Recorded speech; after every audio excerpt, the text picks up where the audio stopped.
I am about to read a romantic comedy, which is an enemies to lovers, one bed, which is exactly what I need after the emotional damage that the Boys of Tommen series did to me. I just finished the series. My heart literally hurts so much, and I need something to make me feel better inside. So hopefully this book will do the job. So from my understanding, P.S. I still hate you. Well, I guess there's no still. I guess I just imagined that there was a still.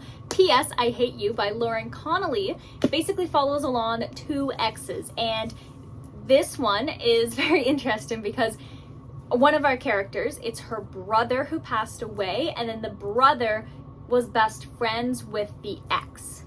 So that's how that's happening. And so in his will, he basically wanted his ashes to be spread throughout the world, and so they have to go to different destinations, and the people he wants to do that are his sister and his best friend, who are exes. And so they're kind of like forced, you know, go to these different places, spread the ashes, and hopefully not fall back in love with each other. If they ever stopped being in love, maybe just like admitting that they love each other, but they had a big messy breakup. So yeah, it sounds like a really fun situation. It seems like, based on like the little blurb here, that there's a one bed scene, which is exactly what I need. Enemies to lovers, one bed, all I need in my life. So yeah, let's read this book. And if you are a big fan of romantic comedies, if they make you go ha ha ha ha, definitely hit the subscribe button. Oh, but wait, we know the drill. This has one of those dust covers that I do not like, or dust jacket. I feel like this is like one of those Mandela effects, because everybody's calling it a dust jacket, but I've always called it a dust cover, and nobody's calling it that. And I'm like, what is going on? But anyways, this has one of those on it, and I don't like those, so I need to take that off before I can read this book. This is one that I got from Book of the Month, but I cannot remember which month I got this from.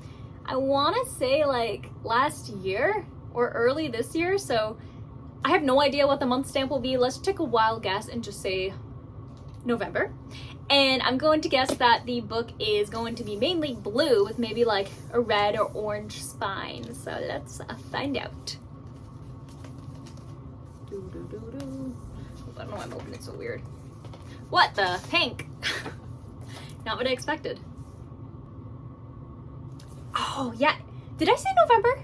I think I said November. I'm gonna have to rewatch this clip and see if I'm right, but I'm pretty sure I said November.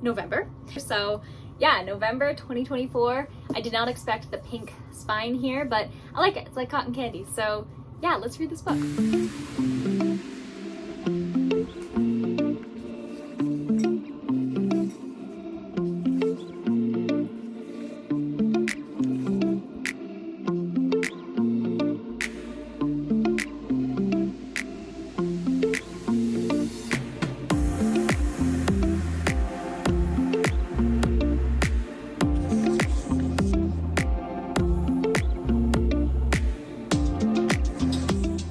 So I'm a little bit more than 100 pages into P.S. I Hate You, and here are my thoughts so far.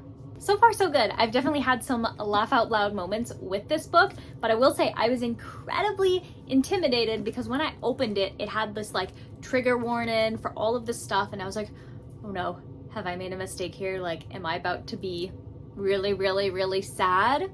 Which is the opposite of what I wanted with this book, because I wanted this book to cure me of my sorrows from the Boys of Tommen series that I just finished.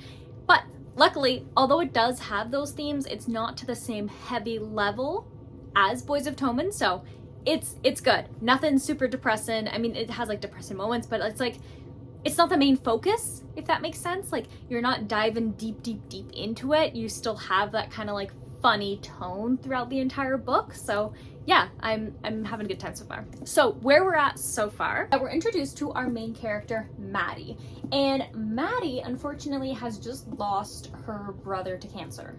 So it is a sad premise. And so we're following her as she's basically at the funeral and is really struggling to allow herself to cry and to feel. And she thinks that there's something wrong with her because she's not grieving the way everybody else is. And so we're kind of introduced to her awful family who only cares about social media views and film and everything, and so she doesn't really talk to them. It's really just her and her brother and her brother's best friend.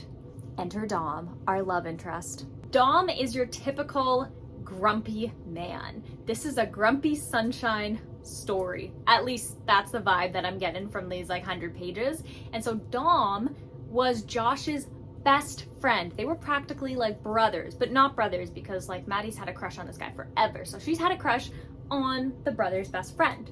And so they had actually hooked up temporarily for like, I don't know, a couple of minutes when Maddie was 19. She's now, I think, 26 or so. And so she doesn't like him because she feels like he felt bad for her and knew she had a crush on him and just like made her feel good, but they didn't go any further than that. And so things have been really rocky. She doesn't talk to him anymore. In fact, she hates him, but she also doesn't hate him. She loves him, but she hates him. And then he got married, and so she's like, wow, like, what is going on with this guy? Like, I don't want to deal with this. However, because he's the best friend of her now deceased brother, when they're kind of doing their, you know, like going through the will and like what he had kind of left, there are 8 letters that are left.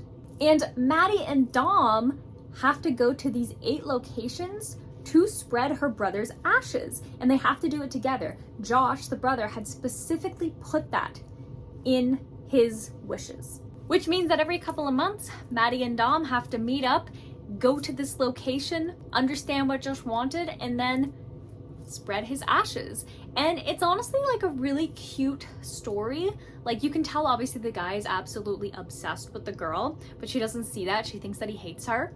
And it's very similar to the vibe of like The Love Hypothesis, or even Ali Hazelwood's new book, Problematic Summer Romance, where it's that vibe of like a grumpy sunshine. She thinks that he hates her, but he's actually like just head over heels in love with her, but she has no idea. And so these characters get put into strange situations because like Josh wants them to go to these locations, do these things, and then spread his ashes. And so far they've been to a couple of locations. There are 8 in total. They've been to 2 of them. No, they just finished their 3rd. They just went to 3 locations, so they have 5 more. So we will see what happens, and maybe they'll start to rekindle and be like, well, wait, we're actually in love with each other. So yeah, that's pretty much where we're at in this book. So I'm going to continue to read P.S. I Hate You, and I will see you around the halfway mark. So I will see you then.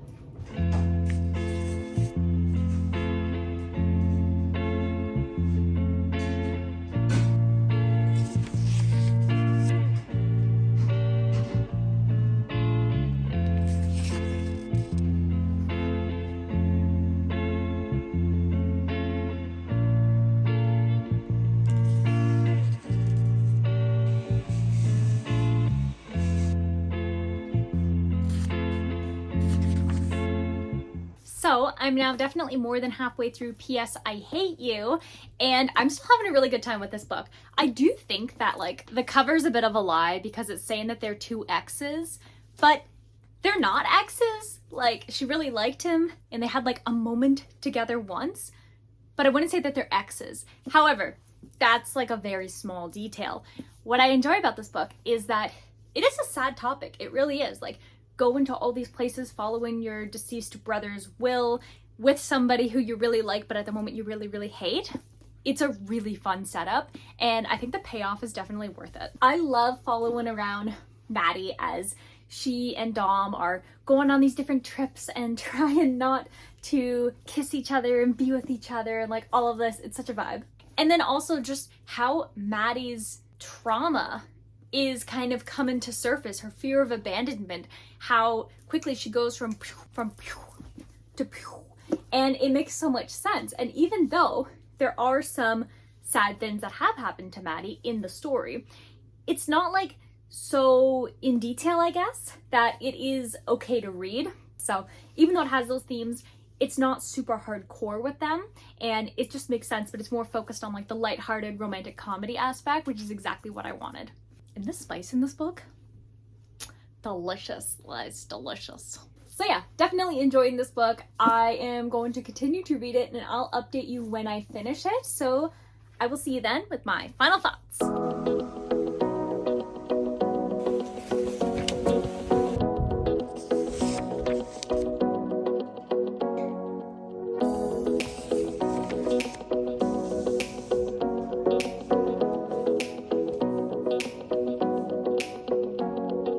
So I just finished P.S. I Hate You, and this was a really fun book. I really enjoyed the writing style. I think that it was very well done. You could really feel the characters and the places, and really just everybody had their own personality and every single scene worked well together. And Maddie's character, how can you not love this girl? She is a wonderful protagonist who is just so likable and has her own issues that you see the way that her grief and her frustrations and past kind of come up and take over. And I think that it's done in a very realistic way. And then Dom, he is quite the man. I really like him. And I will say, I did not expect the kind of like plot twist that happened at the end either. So that was really fun. And then just following along is like Maddie and Dom are going to these places, and Maddie's just finding it really hard because like she wants to grieve, but she's also struggling with grieve in the way that she thinks is the proper way to grieve. And I think that it was just like really well done. I really love the found family in this book, and I like the puzzle pieces and like just how thoughtful it was. It was really cute. This is a really cute story. Of course it has its sad moments, but it was nothing like super like heart-wrenching, if that makes sense. And I don't know, maybe I'm just desensitized at this point when it comes to sad content, but I thought this book was more funny and entertaining and like a romantic comedy over being like a super focused on like the grieving and the bad relationship with certain characters and stuff like that. I think that although that was part of the book, it wasn't the focus of the book. I don't know if I'm making that make sense, but yeah, that's basically what that is. So yeah, definitely a fun time with this book. I think if you enjoy, and I will say, I think I mentioned this already, that although it says 2 X's, they aren't actually X's, so that's a bit of a not really realistic. But yeah, honestly, if you're looking for a book that does a really good job in handling grief and has a really nice broody man and a incredibly likable, realistic girl with a fear of abandonment as they go on this like gigantic task that literally takes years for her deceased brother.